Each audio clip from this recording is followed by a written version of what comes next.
record to this computer. Okay, cool. We should be. Let me just double check that, make sure we are recording here. Okay, we are. Awesome. Presentation mode. All right. So RGA Mastermind, getting started in the gutter game. I am Noah Lantz. I'm the director of the Rain Gutter Association. Um, Couple ground rules before we start. First off, be an open book, right? Sometimes we have competitors actually in these calls. The RGA is all about advancing the industry as a whole, and there's always plenty of business to go around. So even if we have a competitor in the group chat, we still ask that you are open and honest about your business, things like numbers, marketing strategies, that sort of thing. Um, because we're all just here to help each other and see each other succeed. Next rule is don't interrupt or talk over each other. Uh, Double meaning to that one also, by the way, is I do ask that no one person dominates the discussion. So if you have something to say, please contribute, but don't, keep talking. I don't want to play music to kind of cut you off. Next thing is be a positive influence. If you're part of any social groups on Facebook related to gutters, you see a lot of people who are negative, who just kind of, trash talk or do whatever. I ask that you only make positive contributions to the group discussion here. The next thing that goes along with being an open book is share something from your company. I ask that everybody bring something of value to the discussion, whether that's a document or process or way of thinking or something like that. Don't just talk for the sake of talking. Be sure to contribute something meaningful when you do pipe up. Next thing is participate. I don't really want wallflowers in these group discussions. There's some people who are newer to the discussion. Actually, Charlie was the one that prompted this. So Charlie's probably going to do more listening than talking. That's okay. But even with Charlie, I just ask you pipe in every now and then. The next rule is no selling. So RGA mastermind groups are not a platform for selling whatever it is, like consultations, group memberships, anything like that. We are just here to further the industry. And just to be clear, this call is being recorded. I'm going to be sharing this up on our YouTube channel. For anybody who's looking at getting started in gutters, I want this to be a really good resource for them.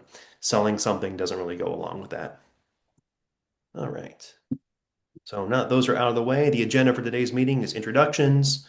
We're all going to go around in a circle and introduce ourselves. The next thing is a guided discussion. So I will be asking a series of questions. Each one of us will chime in with our thoughts or perspectives. That'll take up the bulk of the discussion today. The next thing will be ideas for the next mastermind call. What would you like to hear discussed or see other people's thoughts on?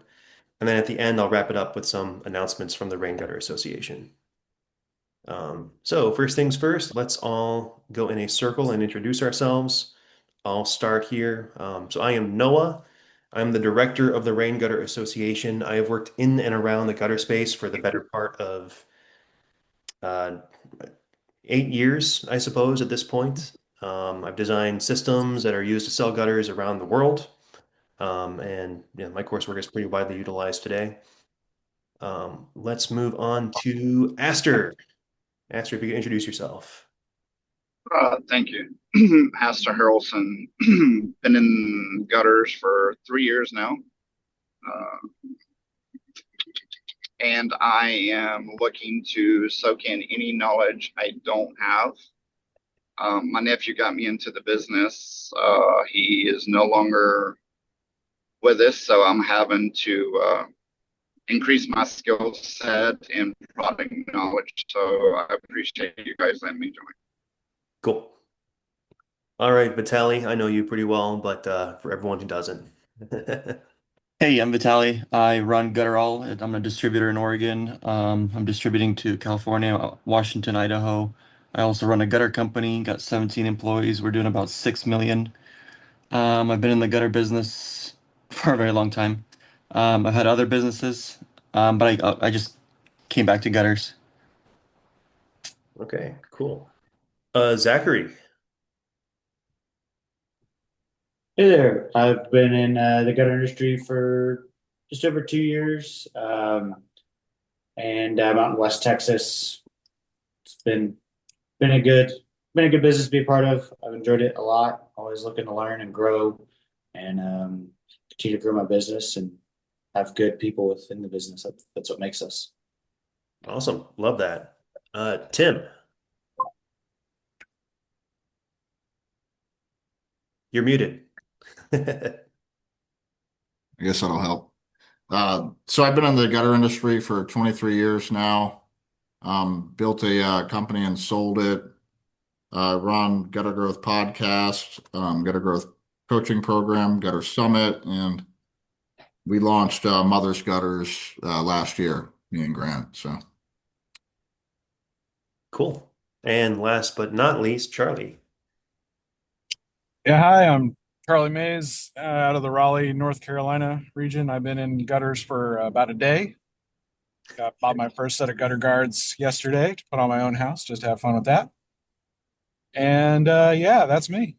Here to learn. Awesome. Well, cool. Let's go ahead and proceed to the next part of our meeting today, which is the discussion questions. So this is a guided discussion. All that means is that I facilitate it to keep the conversation moving forward, like I've been doing here so far. The way this works is there's a series of, I think, 9 topics, and then there's a list of questions underneath each topic. Don't go through every single question underneath that topic. Just pick one or two that resonates with you, and then chime in with your perspective so we can all learn from you. All right. So first one, the early days. This is for the veterans in the business. What did your business look like in your first 6 months? What did you wish you had focused on earlier instead of later? What's one thing you did early that gave you momentum fast? And what's the biggest rookie mistake most new gutter guys make? Again, just pick one or two from these and give us your take.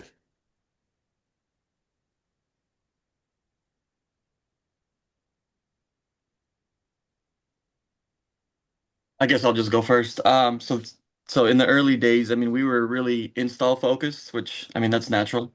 Like sunrise to sunset, Saturdays, just installing work, work, work, work. And I wish I focused more on the branding, the marketing, like making ourselves look more valuable and charging more money. Because if you charge say like 20% more, you can work 2 days less and make the same. So that's what I wish I did.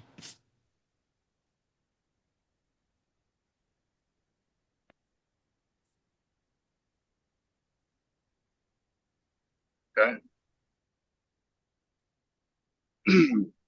So I guess I could go. Number three, what's one thing you did early that gave you momentum? A lot of guys are just afraid to spend money on ads. And that was one thing that I did that kind of helped propel my business was I wasn't afraid to put the money, into marketing. And I think what would give most people more clarity on marketing is just doing enough tracking so they know what they're actually spending per lead and what your close rate is so you know what your job cost is and your average ticket price. Because if you know all those numbers, it's a lot less scary to put money into ads. So I think that's something, that if you do initially, it'll give you more momentum than if you are afraid to spend the money. Hmm. So I don't want to overspeak anybody. My apologies. This is Aster. I have a question for you in regards to that. So I have 23 years in wireless communications, and we do a sort of amount of marketing there. So I'm trying to bring some of those marketing ideas to my gutter business, and I definitely believe in you got to spend money to make money. What is one or two areas that you're spending money in when it comes to marketing that is showing you a return on your investment? Yeah, so I mean, if you think of your own buying behavior and you want to get a product or a service, 9 times out of 10, you're probably not going to Facebook to search for it, or you're probably just going to Google. So I find that Google Ads in most areas, unless you're like in a really rural area where there's just not the search volume, that's probably going to be my go-to for scaling leads. Okay, thank you.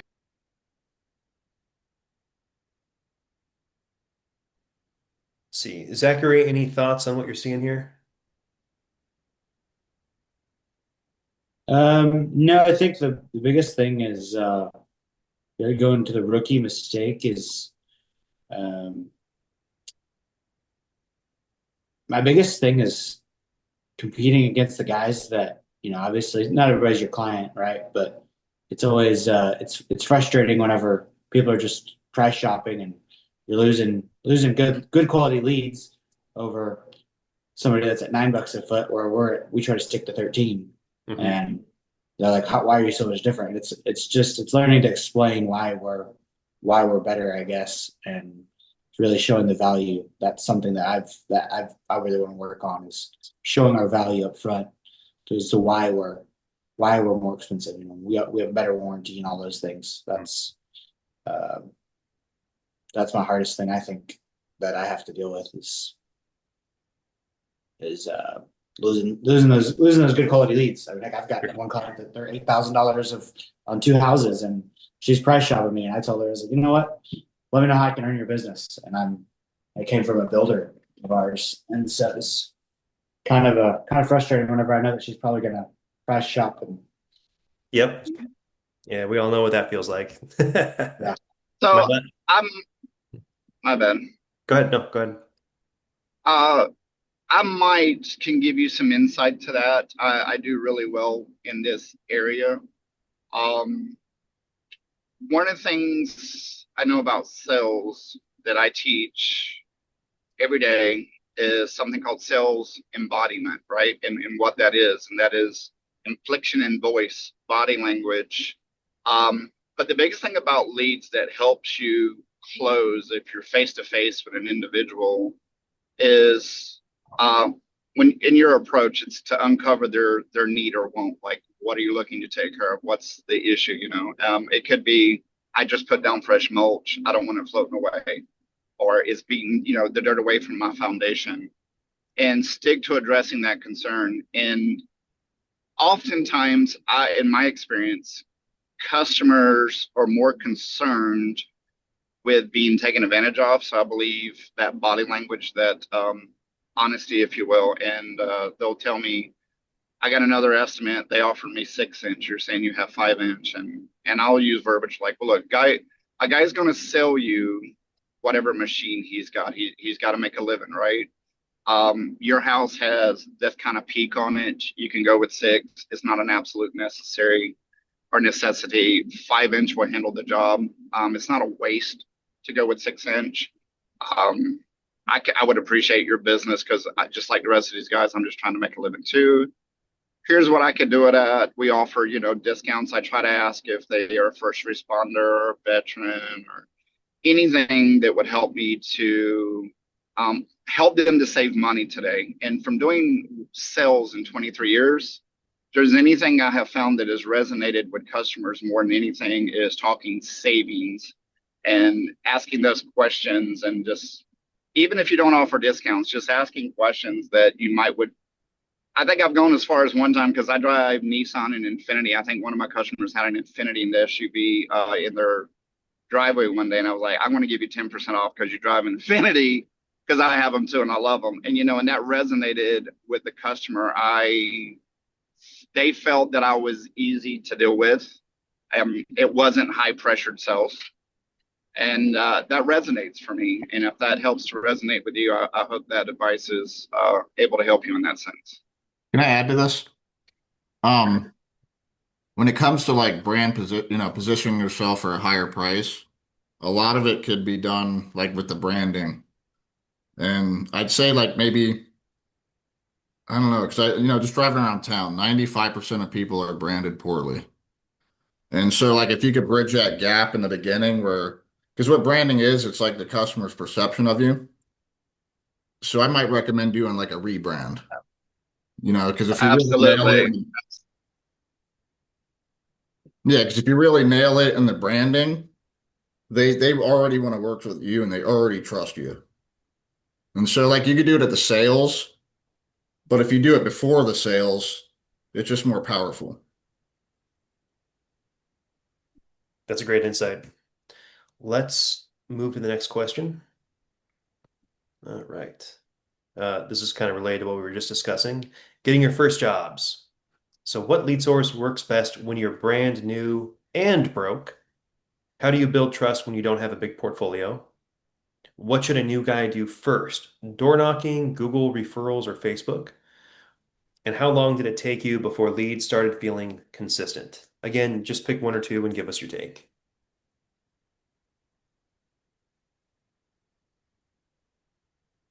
I guess I can start. So for some, I feel like I resonate with this very well because I've never done gutters prior to October of 22, and I built my company from the ground up on my own. Still been building the brand, changing my logo, finding out what resonates with viewers on social media. But one of the things that helped me to get started, and I still do this to this day because it's free advertisement, really, is I put about 200 cards, business cards, a week on doors. I park my vehicle, I go into subdivisions, I walk around, I put cards, I ring doorbells, I introduce myself, let them know it's a free estimate, no obligation. We're just looking for work. And that's what I've done for the last 3 years. Up to this point, I have paid for very little advertising. I do use social media from Facebook for local county and groups. That's got me a little bit of work. But what's really worked for me is putting those cards on doors. I have a full-time job, so I do this part-time, and I'm making about $70,000 a year doing 5 or 6 houses a month. Because again, this is not my primary income. I hope one day it will be. But for the last 3 years, my source of being able to advertise myself has been cards on doors. And when it comes to how long did it really take to start getting calls, I am on Google. I have a business listing on Google. My website is my business Facebook. It took about, I want to say, close to a year and a half to 2 years for my phone to start ringing and going out and doing estimates, knowing that I'd never put a card on this person's door because I've never been in this neighborhood. That's what worked for me.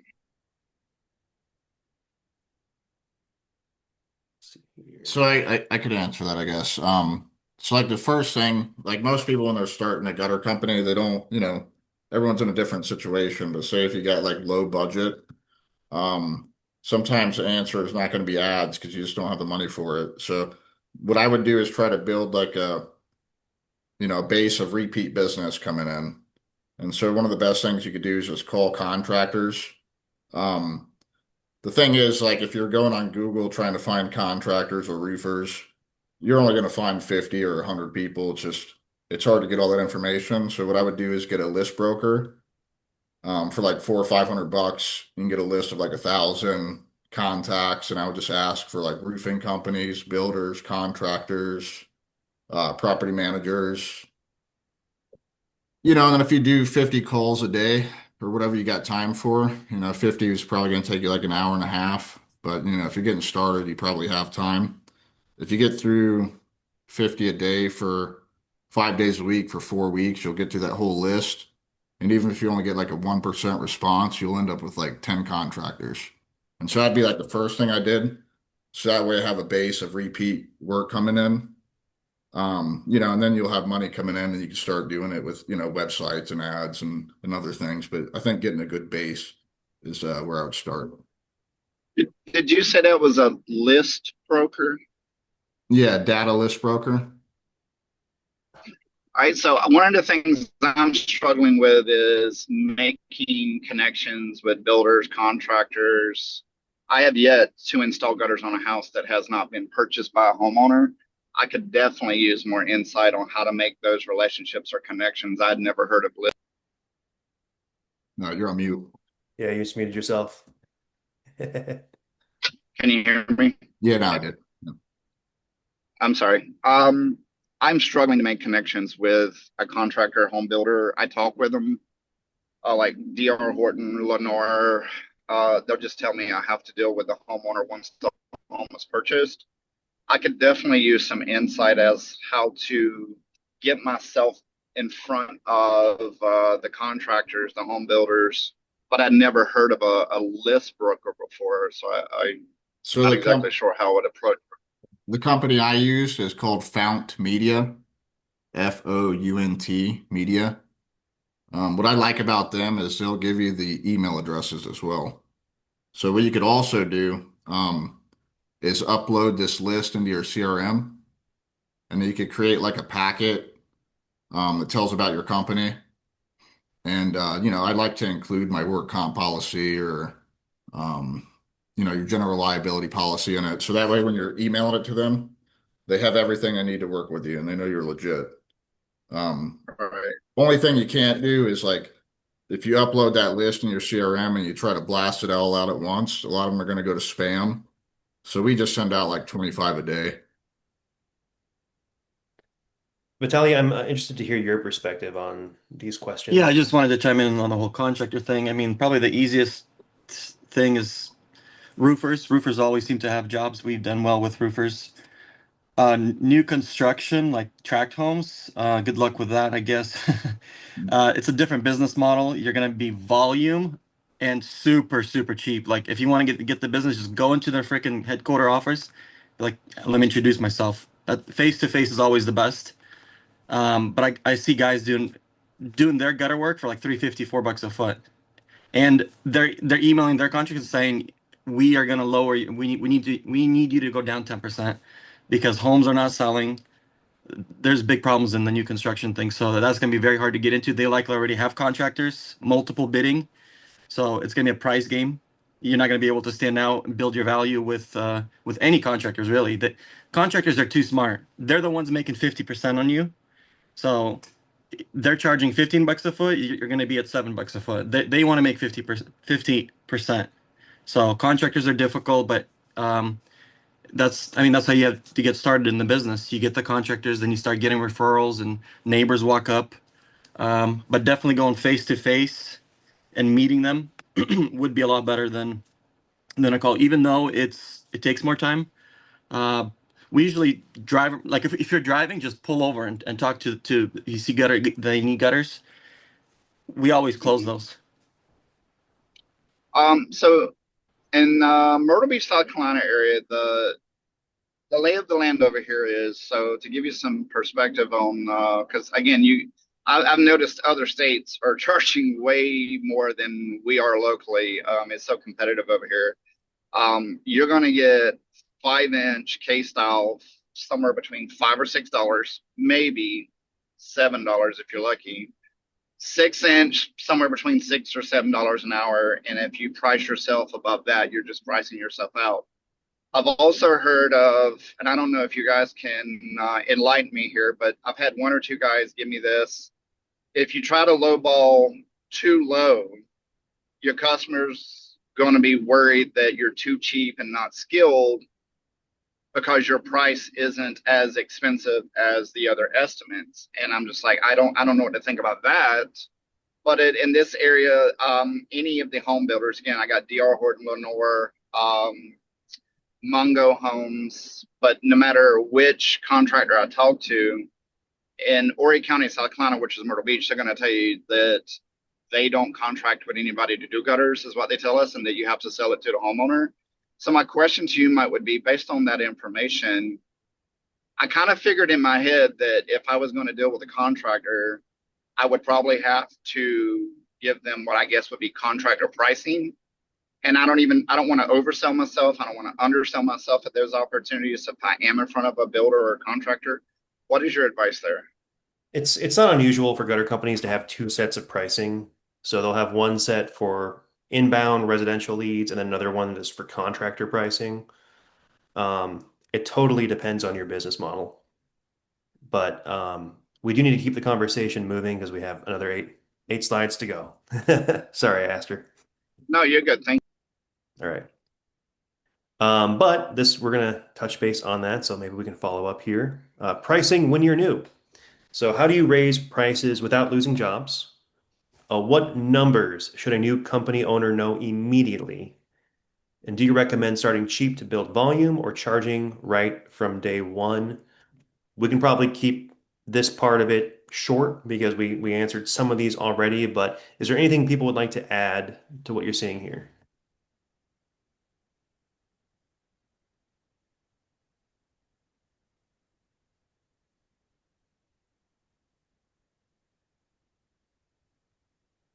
I mean, I recommend working right from day one. Like, there's this book called Profit First for Contractors. I recommend reading that. It'll help you kind of mentally understand pricing.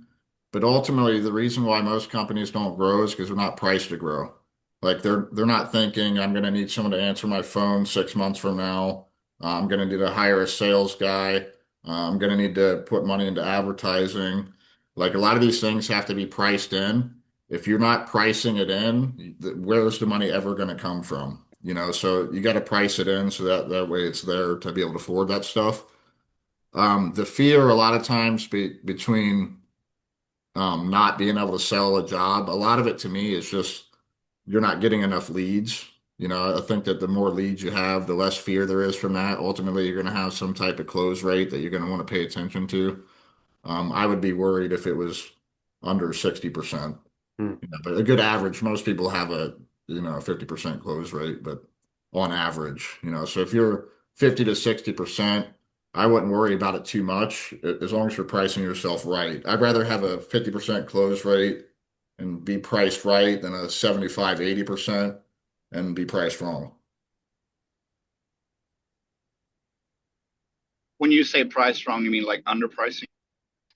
Yeah, yeah. It's just like I don't want to look to the neighbor next to me and just base my prices off of him and being in fear of, I have to be his price or else I'm not going to win. That's not the case. Like ultimately, you want to make that customer feel comfortable with you, and they're going to go with who they feel comfortable with. If you build a strong brand, you could bridge that gap to where they feel comfortable with you before they even meet you. So I that's, absolutely agree with that. you know. But yeah, I would price myself right. I wouldn't be the low price guy. And when I say call 1,000 people, I mean I'm only setting you up to expect one out of 90 or one out of 100 people to say yes. So I'm not saying like be the cheap guy. You might be able to get a lot more than 1% to work with you if you're telling them cheap prices. I would be that, if everyone's 5 or 6, I'd probably be 7 or 8. And you might not get the cheap roofer, you might not get the builder doing volume, but you'll get your customers. Yeah, I wanted to just add real quick to that. So once you start attracting inexpensive, cheap customers, they're going to refer to their friends more cheap work. And it's really hard to get out of that loop. It's harder because once you start raising Yeah, your prices, a lot are going to fall off. I remember we raised our prices. When we went to do our taxes, our accountant's like, wow, you guys made double the revenue. I'm like, yeah, just by raising prices. And we lost a lot of customers, and people would call us back saying, hey, you guys used to be charging me this much. And we lost them. But at the end of the day, I mean, we're probably making the same, just working a lot less. And the one way to raise prices, I mean, you could be underpriced to begin with, but if you want to add value, just be different. Don't do what everyone else does. When you go to the supermarket, you see eggs, you see all these gray cartons, and you see one that's like black and yellow. Be the black and yellow. Don't call the gutters 5K and 6K and 5 inch and six. Call it extra large gutter, heavy duty gutter instead of 032. Don't use the same terms everyone else uses because when the homeowner can compare you, that's when they're looking at the price. Hmm. That's a really good insight. so you're saying sound more knowledgeable about the product you're offering. Differentiate yourself. Okay. I think that was great, guys. Let's move to the next slide here. We're going to get into the technical stuff a little bit. Equipment and setup. Keep in mind, this is recorded, so we're not just talking to the people in the group here. We're talking to maybe someone who's looking at starting a gutter company for the first time. This question specifically is going to be really helpful for them. So, what is the minimum equipment needed to start professionally? What did you buy too early that you didn't actually need to buy? How do you decide between subbing work versus buying machines and trucks? Again, just answer one or two of these, give us your take. David, we'd love to hear from you too. Yes, sir. Jumped on here a little late. there's different levels. So when you're looking at starting, I just had just a cargo trailer with a machine in the back, a cheap 5-inch machine, and I already had the pickup truck to pull it. I mean, a guy can get into a setup really cheap. I have never subbed anything out. I'm in Montana, so I do not have it's just not as big as densely populated, right? So I've never subbed anything out. I'm super picky on my quality, so I don't know how to answer that question. Sure. Yeah, so that's about all I got. I guess maybe one thing that I bought before I bought a full coil rack and spin down machine from that Kozowski group. It's awesome. I don't need it yet. I'm only running 2 crews, but I found a sweet deal on it. So it is what it is. But yep. How much have you liked that? I found one that's never even been used for like $2,000 less than retail, but I don't feel like I need it. That's what But I haven't regretted it. I bought it a little bit. It was at the end of the year and I needed to spend a little money for taxes. Um it is freaking amazing. The guys do love it when we use it. Um and I know I'm gonna have a third crew here in another year or two, and so I try and stock everything just because we don't have a supply yard or a supply house that's local. So it is it's going to be very necessary when I get that third crew off the ground for me in my situation. As somebody who had to just start their business 3 years ago from scratch, what I did for myself costed me about $3,000 to start my business. Did a lease to own on a 7x14 double axle trailer. I ordered my KWN Ironman directly from the website, used their lease to own financing option. Cost me about $1,500 down for the machine, $800 for the trailer. I had a Lowe's credit card, went to Lowe's, got my ladders, my drills, my tool belts, crimpers, etc.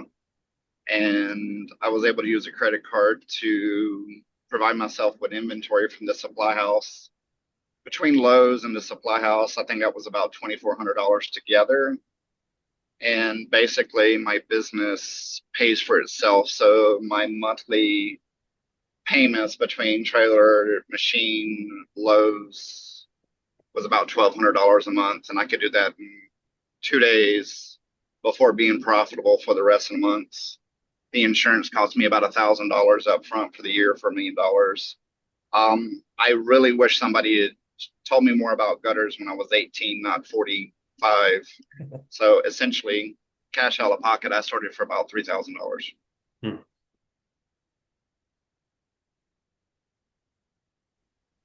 I think for 3, I can chime in here. How do you decide between subbing work versus, I guess, doing it yourself or buying machines or trucks? Um, I think probably the key thing you need to look at is what your strengths are. Are you a strong installer? Are you a strong salesperson? What's the business model you want to run or replicate? So my gutter company, Gutter Hunks, I sub 100% of my work out. I don't do any of it myself. I don't hire people to do it. That's because I'm reasonably good at sales and marketing, developing systems that way. And the people I emulate, there's a guy that runs 1-800 Hanson's and Refloor. His name's Brian Elias. He's a good friend of mine. Um, he, he's run 8-figure businesses just subbing everything out. So I emulate him. Um, but if you're handy with your hands, you're good at hiring people, training installers and stuff. I would say it's a lot easier to get started doing the installations yourself, in my opinion. Anybody else want to chime in? Yeah, I just wanted to chime in. You're absolutely right. I mean, it depends what your background you're coming from. If you're a salesperson or installer is always going to gravitate to like the quality of the job, like physical things, like collecting gutter profiles. Like I have guys keep buying new gutter profiles, keep buying new equipment. But if you come from a sales background, I had one of my best customers and one of the fastest growing I've ever seen was a salesperson. He subbed all his work. He started adding slowly his own trucks, but He grew to I think 4 million within 3 years, but he was the number two salesperson at Leaf Filter. So, but he had no installation experience, just a sales guy. Yeah, we actually have a RGA member who came from Leaf Filter, James Diafile. He runs, I think, New Hampshire Seamless Gutters. I hope I'm getting that right. But if you want to hear from like a Leaf Filter rep, I'd recommend reaching out to him. He's pretty easy to get a hold of through his company website. You can go to our RGA directory to see that. Let's move to the next slide here. Sales and estimating basics. So what does a simple, effective sales process look like for a brand new operator? How do you present yourself professionally when you're still small? What do you say? This is a good one. What do you say when homeowners ask, how long have you been doing this? What should every new guy include in an estimate to avoid headaches later? And finally, what sales habits separate the guys who grow from the guys who stall? Again, just pick one or two of these and give us your take. I guess when a homeowner asks, "How long have you been doing this?" I would probably just start with a joke. I just tell them, "What do you mean?" Or what, like, "Oh, this is my first time," or whatever. That will cut through it, and then they'll kind of let their guard down with that. So probably start with a joke that's saying, "Oh, it's my first time." That is fun.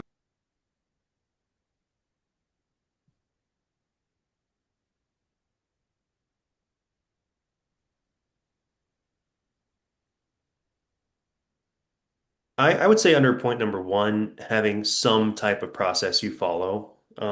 So if you're a Rain Gutter Association member, there's a sales course you can take, which actually gives you a full script for a gutter sales presentation. I built that off of a company called Refloor's playbook. Not word for word, obviously, because we're selling gutters, not floors, but that's a proven sales script that I've seen work to scale a company into tens of millions of dollars. So I know it works with the right training and the right person. So having a script to work from, I think, is important for anybody. And it's okay to deviate from that, but you need to know what that script is in order to deviate from it. Um, to help support that, I advocate using the presentation software like Engage is a really good one, Ingage. There's a Rain Gutter Association presentation you can just get if you have an Engage subscription, if you just ask for it. So that has like video, slides, it's interactive. Um, I think it really does a good job of helping set you apart. No, is there a way you could share that link Yep. to me? Yes, I can do that at the end of the call. I can give you a little preview of that too. So I guess, I'm oh, go ahead. like, no, go ahead. Go ahead. I was just going to say number five, what sales habits separate guys from guys who don't basically. Asking for the sale. Mm, I'm not really a fan of going to an estimate and then just taking down the information and say I'm going to email it to you later, and then then 24 hours goes by. I think that an estimate should be drawn up on the spot, put into the CRM, and as you're walking up to the house, you're emailing it and texting it to them, and then going over it and asking for the job on the spot, trying to get it scheduled, getting that credit card and getting a deposit locked in. I think that you'll close a lot more asking for it on the spot than you will putting it off and letting 24, 48 hours go by. Absolutely. thank you, I Tim. definitely It's a really agree. good point. That's something that I've been wanting to change because I always go back and resend it. Now, some projects that are a little more complicated, of course, I like to sit down and make sure I've got everything, dotted up. But on the simple houses that there's nothing crazy or different, definitely need to start doing that and even just ask for a deposit right there. You'll usually notice that your sales close rate go up 10-20% when you start doing that. Yeah. And if I can may, attest- no, go I ahead. can Sorry. attest to what Tim said about your close ratio going up after doing on-site estimates. I used to go back and email everything, and then I started doing them on sites, and night and day difference for sure. There's still, like you were saying, Zachary, there's some projects that are complicated, and I gotta do one right after this call.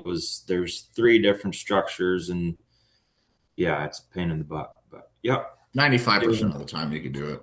Yeah.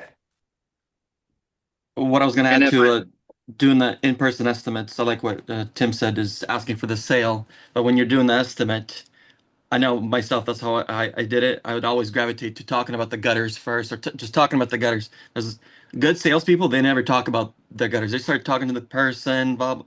You know, you want the person to like you. And then when you do ask for the sale, that's when you get your chances increased. And you never talk about price either. You talk about price.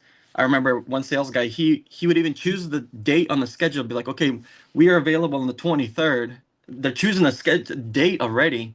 And then he finally tells him, okay, it's this much, and he opens up his notebook, and there's like 5 or 6 signed checks or signed contracts. They're like, subliminally, they're like looking, oh, this guy's good, So keep the price last, do ask for the sale, but try not to talk about gutters. Be a salesperson and just talk to them. yes, yes. If I may share some insight here from that perspective, I have my current position I've been doing for 23 years, and it is sales, it's wireless sales, and asking for the sale is always, we talk about, for me, it's when you're trying to build rapport, 'cause that was, forgive me, I don't remember your name. Talking about like, talk gutters, not just nonsense talking with the customer. Building rapport with somebody, helping them to take down their guard, to entrust you more is one of the key components in sales is building rapport. Always uncover their need or want. Why are you looking to install gutters on your home? What prompted you to place that call, and uncover that need or want and stick to addressing that need or want. Because if you make me feel that you're addressing my need or want for my money, I'm more likely to hear more of what you got to say. And then with the always be closing is, I've found that a lot of individuals will say, there's many ways you can close a sale. There's the assumptive, the ask, the many ways. And then, of course, there's always overcoming objections. And one of the things I've always used when I was told by somebody else many years ago that changed the game for me is, what keeps you from buying today? Like, what could I do better or do differently to gain your business today? Literally asking that moment of truth and having that customer be vulnerable with you, and hearing what that customer is needing from you to move forward helps to close that deal, if that makes sense.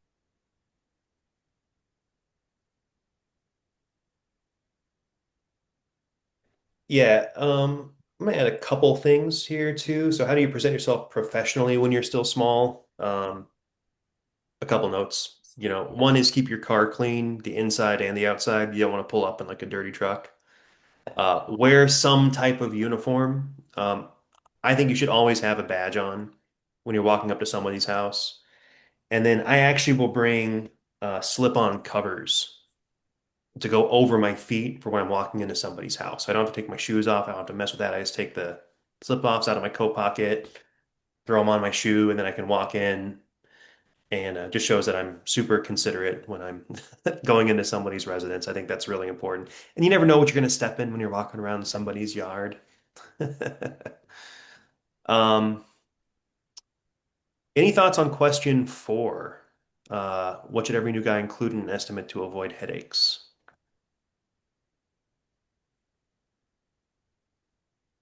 I've always included my downspout locations in a company cam markup, and it's a decent amount of work on the front end, but boy, it's avoided a lot of miscommunication and confusion on We the always do back. the same. It helps a lot. Company camp's great. I'm sorry, can you repeat that? You said you do what now? I'm sorry. So we use company cam, and then we mark up on company cam on the photos. We mark where we propose all the downspouts are going to go. Especially if they haven't had gutters before, which is common in Montana. So when the customer knows exactly where the downspouts are going and they agree to that before we install them, that really eliminates the callbacks to change up a downspout or something like that. Yeah, I'm going to add to that. I mean, I'm a huge believer in taking photos of where all the downspouts are going and then marking up on top of the photo with just like the markup tool Yeah. visually so the customer can see exactly where it's going to go. And then your installers also know where everything's supposed to go and it's supposed to look like. So great point. It also saves your ass if like they accuse you of breaking something or, messing up their fascia or whatever. You can have the documentation there. Yeah. No, I've done that before. One of my roofers that I work for, I saved him from buying a new window. Yeah, and customers don't always mean to rip you off. They might just not be looking at that part of the house. And now they got gutter on it, Exactly. it's brand new. They go out there and like, oh wait, I don't remember it being that way. Well, it's not your fault necessarily, but if you don't have photos to prove it, then you're setting yourself up for a free repair or just a headache. So Yeah. yeah. We like to Sorry. take photos of any damage when we do gutter cleanings as well, stuff like that. And then to add to on company cam, we actually draw the line where gutters are going to go and the downspouts. And I do two different colors, so that way they can kind of see that there's a difference in those products. And if they want to move them, we can. And then some people don't want gutters in certain places, whatever. But yeah, so that's just kind of how we do. All right. Let's move on to the next slide. Hiring your first helper or crew member. Um, This is for the people who are really just getting started. When did you hire your first employee or helper? What's the biggest mistake people make with their first hire? How do you find good workers when you can't pay top dollar? And how do you know you're ready to run two crews instead of just one? So I think the biggest mistake that people make is, it's their first employee, so they don't know, but 1099ing them is a big mistake because they're working on your job site and they're probably not protected with work comp and it's not really legal. So I think that's the biggest mistake that people make initially.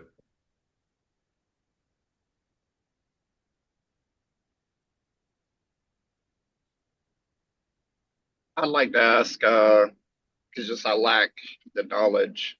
Uh, Locally, a lot of the guys like myself, they will typically pay a helper by the day, or they might even pay them by the house by the day.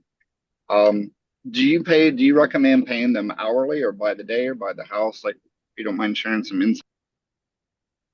I mean, ultimately, it's still an hourly thing. So, I mean, if you pay them by the day or by a percentage and they still go over that overtime, you're still on the hook for those hours for time and a half.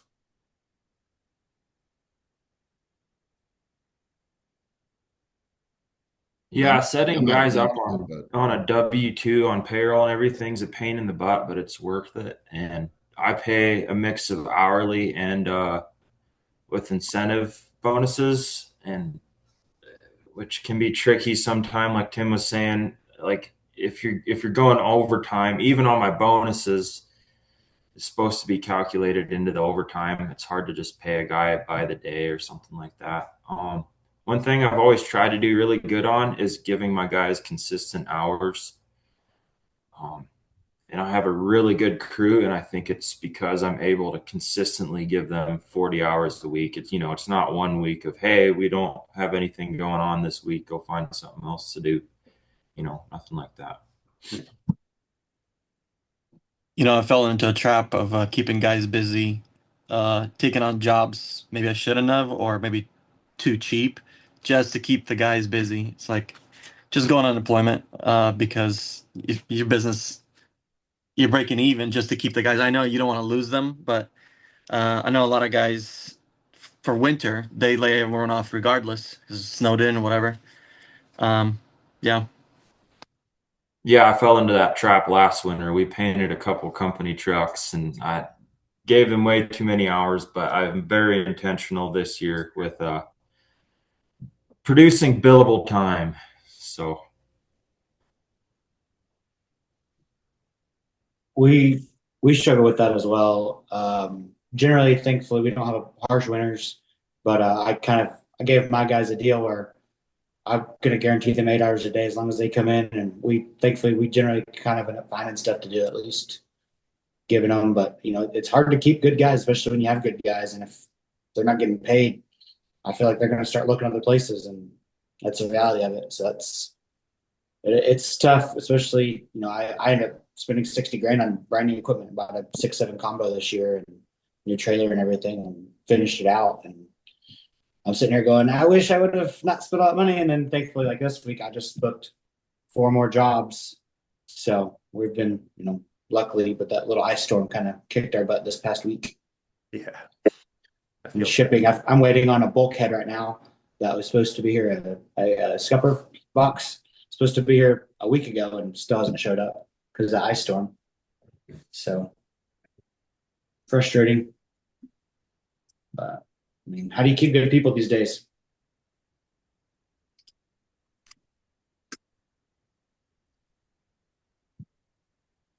Was that a question, Zach? I mean, it's just kind of a statement. Like Okay. how do you keep good people? And it sucks when you just can't pay them. That's things I've told the guys, like, as long as I can financially justify paying y'all, but that's why I haven't moved to a percentage rate. And I've talked to them about giving them just bonuses when we're busy, to make it make sense. And that way they can base their bills off of their 40 hours and then get bonuses when we're busy. I feel like that's the easiest way for us, and then we're not having to worry about the tax laws and the labor laws and all that, and if we work over 40 hours, I pay them overtime. Okay. We have 2 more slides before we wrap up this part of the discussion. So we're gonna move on. Vitaly, would you mind taking the lead on this particular one? I need to step away real quick. I gotta leave to you guys. I got a meeting. Oh, so okay. see you guys. See ya. Later. You want me to step in to Oh, just for this one slide, if you could, Okay, yeah. You okay with leaving this? I'll be right back. I just gotta get it some water. Okay. All right. Not sure what slide he was talking about. I don't see any. Oh, here it is. Systems and business administration, even when small. So, what systems have you built when you're just starting out? What should a new owner track weekly? How do you stay organized when estimating? What software tools are you using? And what's the simplest way to avoid chaos as you grow? Which systems should you build? What systems should you build? I'll just start. I guess it depends on if you're just by yourself, what systems? I mean, you need estimate sheets. You need business cards. I don't know. What should a new owner track weekly no matter what? What are you guys tracking weekly no matter what? Number of leads.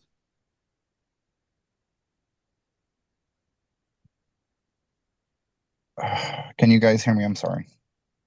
Weekly no matter what. I mean, I log into my bank account. I'm like, what's left? So I mean, really you should be tracking your meeting with your accountant and tracking, what's coming in, what's coming out. A lot of guys, what I'm seeing, a mistake is they know what's in their bank account, but they don't really know what checks are floating around. Like I have guys that are shopping with me that are giving me a check. They're like, I want you to cash it today, because if I cash it in 2 days, they might not have money in the account. So they're writing these checks, but they don't know. You can't just go by the bank account. That's what I'm saying. So you have to really track your QuickBooks or whatever software you're using to do that. Yeah, the one thing that I wish I would have done from day one is I have a really good accountant, and right now I meet with him every other week, and he prints out my profit and loss statement, and we look at it in cash basis and accrual basis, and then we look at a cash flow statement, and that's feels like one of the biggest keys for me to unlock, to actually get a handle on how I'm actually doing. Exactly, because it's just gut feeling. You're always just gut feeling. You think you're doing, like, I have a lot of guys that like only track the jobs we do well on. Like we made, like, I don't know, 10,000 one day. Like it was a really good job. We did fascia, we did gutters, and they're always bringing that up. Like, man, we made like $10,000 yesterday, but they're not tracking like how shitty we did the next day or the day after, or we got callbacks. They're not tracking any of that. So Yeah, it's important to get the overall picture, not just a single moment. Can y'all Another can you thing, hear me? go ahead. Yeah, we can hear you, Charlie. Might be helpful Yeah. if you turned your camera on, but you don't have Oh to. yeah, sorry. I Yeah. was in the car earlier, but yeah, I don't know. I came from a software development background, and I think right after making the LLC was going ahead and setting up a CRM from the get-go. I can't tell you how many times I see people they pull up a spreadsheet and they call that a CRM. I just kind of automatically check out. So um, I think a CRM is pivotal. That kind of helps you get those important numbers, especially if you can track where leads are coming from and what your closing deals are at, and where you're tracking job hours. That's huge. Hmm. Yeah, Jobber and House Call Pro are the two ones I see people use in this space more than any other. We use drip jobs, and I really liked it. Oh, okay. The thing I like it over Jobber, ultimately, like Jobber's got a lot of great features, but I didn't like how you have to physically add the photos to when you send it, and they have to open up a separate document.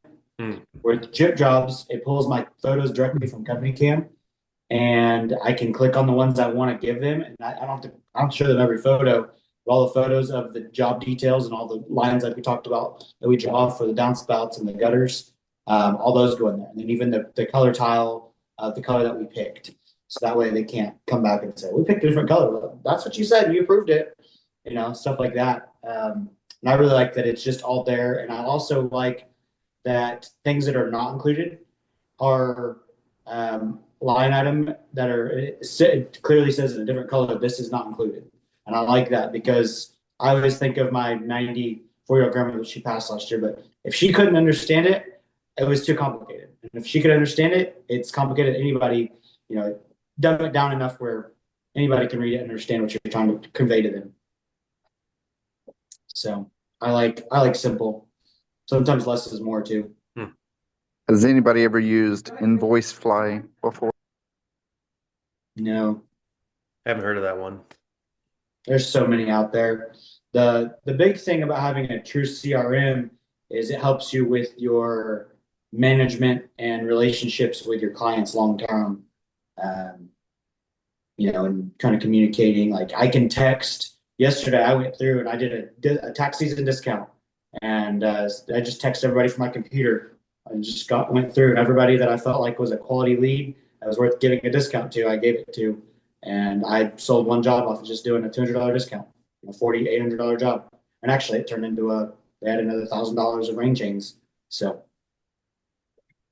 Yeah, that's one thing people don't really talk enough about the CRMs, right? Like, I think a lot of people, when they step into it, they're just like, oh, that'll help me organize my files, but I don't have enough leads to really like justify that. But when you start thinking about some of the stuff you can do on the back end, like sending out mass texts and emails and organizing those campaigns, it really can move the needle in your business. Thanks for bringing that up. yeah, it's big. Jobber's a good program overall, but there's just things I personally wasn't a fan of, but a lot of guys love it. Yeah. Let's move to this one. Let's keep this one brief because I want to spend more time on the next slide. Marketing and brand building early. So what marketing moves gives the best ROI for a brand new gutter company? How important is branding early? Logo, wrap trucks, website. What's the fastest way to build a reputation in our town or in your town? Sorry. Um, I'll start this one off. What marketing move gives the best ROI for a brand new gutter company? I don't know if it's true or not. The classic response is typically yard signs, going around town, putting those up. I'm not saying that's the best way to do it, but I've seen it work even for myself. So I would just offer that as a potential, um, It's one of the cheaper ones, but it's getting more scrutinized. A lot of places are not liking them. Texas actually implemented a new law this last year that they'll give you a chance to remove them, and they can fine you $1,000 every time, and it like triples, like doubles and then it triples or something on the fines if you still have yard signs and they fine you again.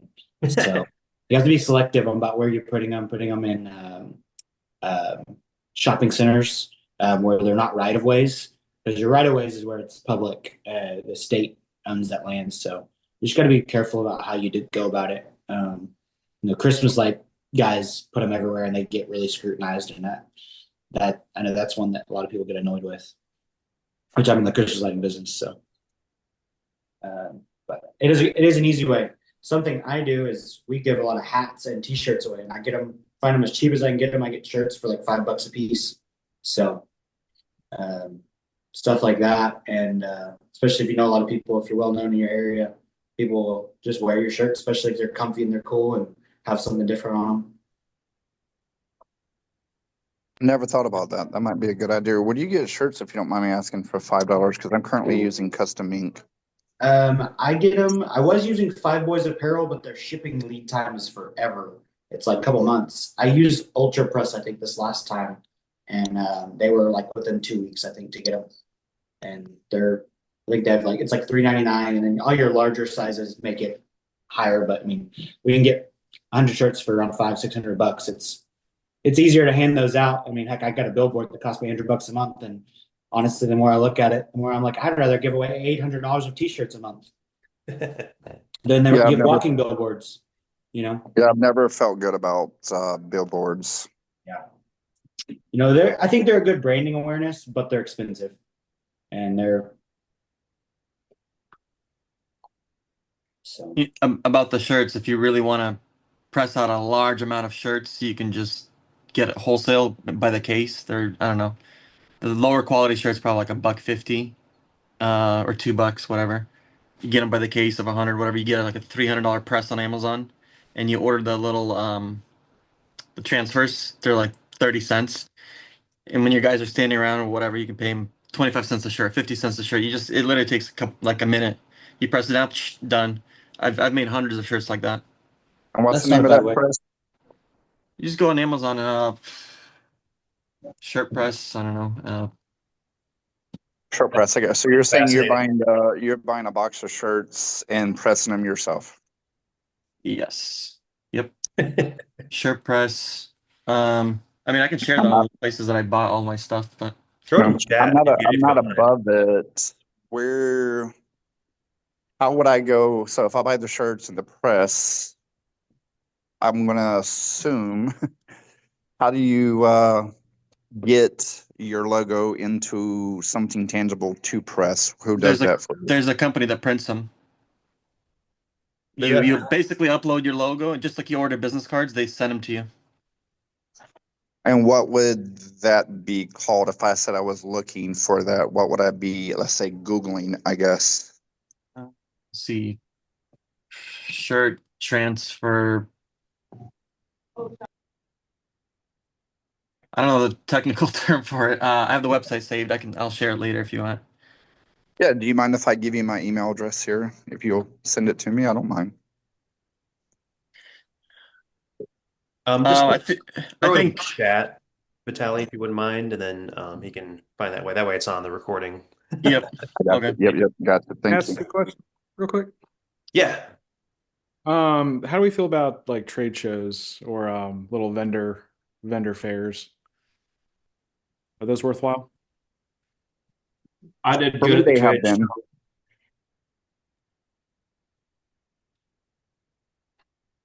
Like my little town has a harvest hoedown, if you will. And you can buy a vendor spot for like $50, set up your 10 by 10 tent, table, your brand, your logo. People going to stop by. You want to have numerous giveaways. And then again, it allows you to present yourself as a business, as a person, with the community, word of mouth. I've had a better return on that than anything else besides putting cards on doors.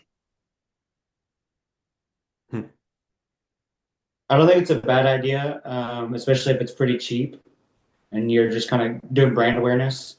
But you never know. It's one of those things you can try it out, and if you enjoy it, you can keep doing them. If not, I mean, waste of a day, but you may get one lead out of it and it pays for itself. It's $50. I mean, the downside is you're just having to hang out and spend your personal time doing that, but you can get some good marketing out of it. I know there's an HVAC company that they go to a lot of the little vendor fairs, and I know those guys. I'll talk to them, and I've never asked how that does for them, but I know that it's just branding, and they get to talk to people, and you know, Mhm.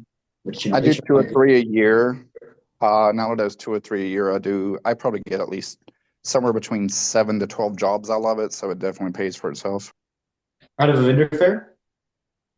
Yep, yep. And again, Oh, I'm that's just worth it. looking for like I go to Chamber of Commerce for all the little municipalities that are in my county, and I look at their calendar events, and I sign up to be a vendor.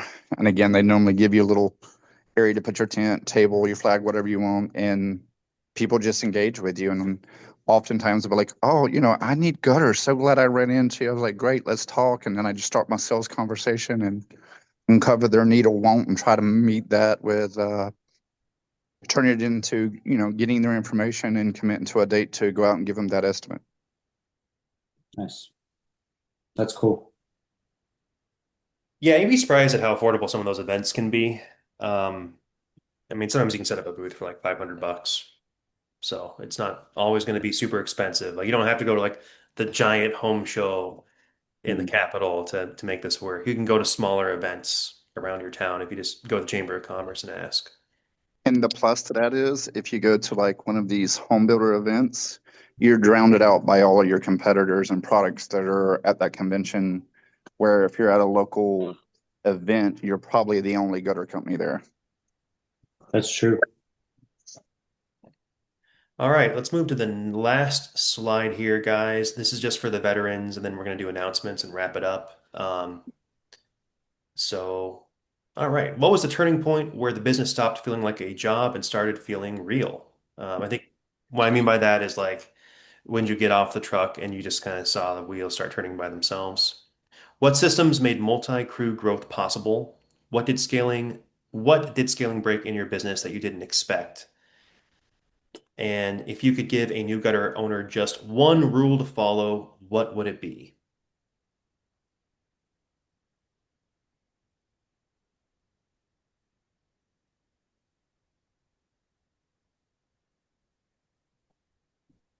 I guess I'll answer number one. So when did it start feeling like a job? I guess if you're talking about the installation side, like getting off the truck, not physically installing yourself, then well, you got to hire people, of course. You need an office person. That having an office person, I think, changed a lot for me. Just delegating calls and paperwork and all that sort of stuff. So I felt like that was my biggest return to get freed up a little bit. And then it was like hiring a salesperson. So now I'm not doing the installs, I'm not doing the office work, and I'm just kind of managing the whole thing. So hiring, I guess. There's a great book called Buying Back Your Time by Dan Martell. That's kind of about that, but it's also you got to be able to afford to buy back your time too.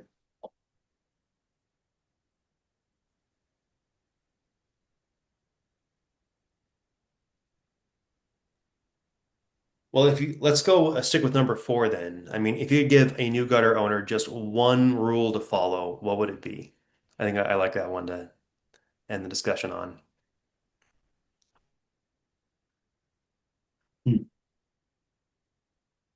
I would say going back to myself, I touched on it a little bit, but like knowing my financials, so knowing how much real money you're making every month, knowing your profit, knowing what a profit and loss statement is and what a cash flow statement is, and then job costing as well.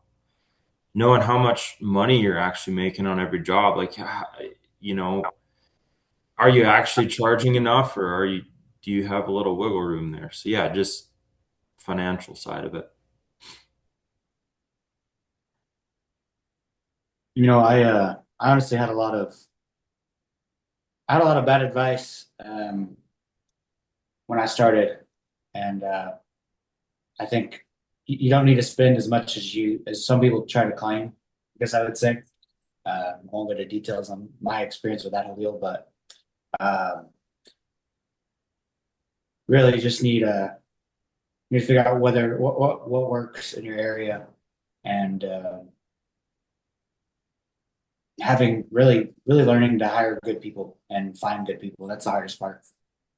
That was and hire based on attitude.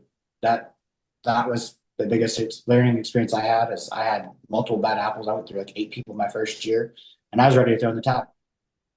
And once I finally found good guys, that have good attitude and communicate and let me know if they're going to be late or anything, that made a difference, huge difference. So hiring based on attitude, I guess I'd say is that'd be my number one rule to follow.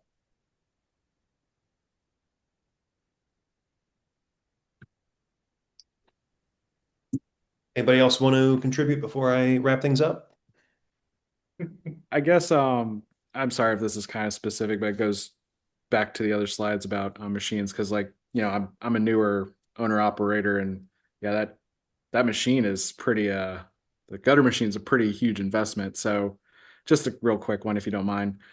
The risk of going used to save money or going new and the idea of it being more reliable. Would you go used, go new on a machine? Do chop and drop for a while? What's your So on that? I'm someone who asked myself that very question just 3 years ago, go used or buy new. I'm a little OCD. I do this because I don't want anybody else's headache. Financing was super easy. It was do I buy a used one cash or how do I get a new machine if I don't have the cash and I'm going to have to find financing. Banks didn't want to do it because it's not a car, it's not a title. So with KWM, again, they offer you about 3 different companies that allow you to do the financing. I got approved. I had to put down $1,500. My machine payment was roughly somewhere between $500 or $600 a month for 4 years. But in my situation, here I am. I started October of 2022. Here it is January of 26. I had a 4-year plan to pay for my equipment. And of course, the business has to pay for itself, which is very feasible. I was able to pay off my trailer and my machine in just 2.5 years. They even gave me an early buyout. So it saved me a lot of money. And I've had my machine 3 years with 0 problems. While I see some of these guys in my neighborhood that's been doing it for 15, 20 years on an older machine, and they have constant issues, which is why I feel I kind of see gutter machine, and I could be totally wrong here. But when I see an older gutter machine on like Facebook Marketplace, this is same thing with cars. Like somebody's trying to get rid of their headache. In my opinion, I don't know that. So being that it was so feasible to go new, I went new. I actually bought a 4 or 5 year old machine from a guy, and it was a KWM Synox machine. They're made by the same people who don't know that. It's all made by KWM. The Synox ones are, and thankfully I've had 0 issues with it. That thing's ran thousands of feet, and but I don't think I'd buy an ancient machine. I'd definitely buy something that's less than 10 years old. KWM support is really good. So that's one nice thing about KWM is they have great support, and their machines are repairable, especially everything. All the Ironmans have very rarely available parts if something is wrong. So, but that's a catch-22. The downside of trying to buy used is I don't think you're saving a ton of money either. Most of these used machines are still going for 8, 9 plus thousand on a few-year-old machine when a brand new one's like 11, maybe with tax. And I definitely go full size. Don't get a junior unless you just absolutely need the junior, because on the juniors you can't run steel or galvalume. Mine's actually junior, and I'm glad my new combo's it's obviously 14 foot because it's a 7-inch. But I feel like the new 6-inch runs better on the new machine, on the longer one, which they also changed the profile on the new machines just slightly. They call it their max profile from KWM. They did, yeah.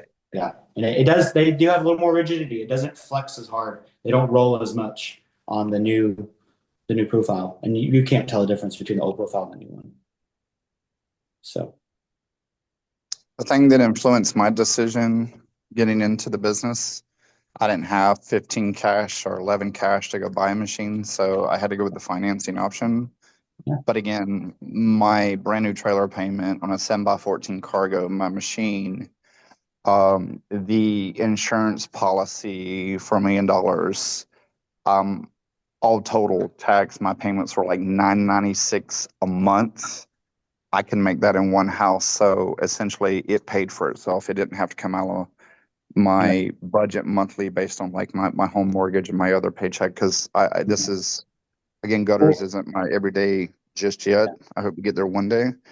But I knew everything I had purchased was new, and I know that if you take care of something, it'll last you. Definitely, definitely so. I agree completely with that. All right, guys. Well, let's get ready to wrap things up. First off, does anybody have any ideas on what they'd like to cover in the next Rain Gutter Association Mastermind talk? You don't have to be a member to contribute an idea here. Anything you'd like to discuss? This is my first anything outside of having to figure things out on my own through YouTube or social media. So I'm just taking in everything you guys are sharing with me. So obviously, one or two of you are veterans of the business already, and any insight is helpful for me. I was the credit and financials behind opening my business. My nephew was a skill set, and he passed away back in August. So I appreciate you reaching out and inviting me to join this webinar, because I only know what my nephew taught me. So I would look forward to joining more sessions to get any insight in the future. Sure. Yeah. Are there any topics you'd like to discuss specifically? Oh, right now I am currently, so 2026, my business is paid for. My equipment's paid for. So this year is going to be more profitable. So I'm thinking about that money going towards advertising and what gives you your best returns. I still consider myself small. Again, I work 40 hours a week actually for Cricket Wireless. I'm a sales manager for South Carolina. So I do this part-time. I'm currently making about $70,000 a year, profiting after cost of about 40. I do have a guy that does home repairs that's looking to potentially do a business venture with me and partner up. So in the sense of maybe another crew, how to expand from where I'm currently at as a small guy. It's just me and my spouse hanging gutters on one or two houses a week on our days off. Sure. And just in this call, I'm hearing like how you're subbing the workout, and you're just basically, you're the sales rep, if you will. You're managing these things. That might be the approach I want to go, and how I would adventure into business partnerships with someone else in advertising. So like something about expanding your business from Yes. owner operator to owner, Yes. maybe something Because along those lines. now that my business is paid for, I have that $1,000 a month to think about advertising. Yeah. This past week, I just rebranded my logo and business using AI, and my business Facebook is the only social media or advertising I have. I am getting more engagement from the AI side than I was the last 3 years. But really just, I like the Google ads aspect. I've not done much with that yet. Sure. But I would like to, I've been doing wireless 23 years. I would like to retire from wireless and do gutters. I actually really am passionate about what I'm doing, and would love to see this business grow, because it's my retirement plan. Okay. I got Go ahead. Yeah, so no, I know these masterminds are kind of sporadic in their timing. Do you have a kind of like an idea of what you'd want to see the masterminds be timing wise? Because I was kind of thinking of something along the lines of like a once a quarter type of chiming in to see what trends you're seeing, or something of that sort. Yeah, so I do the masterminds 1 to 2 times a month. I'm trying to do more of them because I think it's just a good networking opportunity for everybody. Um, Depending on how things go, I might also do webinars, which are more along the lines of what you're talking about, from what I'm guessing. Yeah, like The overall trends and all that stuff. or like something as simple as interesting tools, whether it be software or on site, or if new builds are suddenly taking off and we're seeing a tick up in there or something, just some kind of general form about that. Okay. let's connect on that later, Charlie, if that's okay, because I'd like to hear more of that. But yeah, I like the topic of expanding. I think that's going to be important, and that's a natural, I think, progression of where we are today.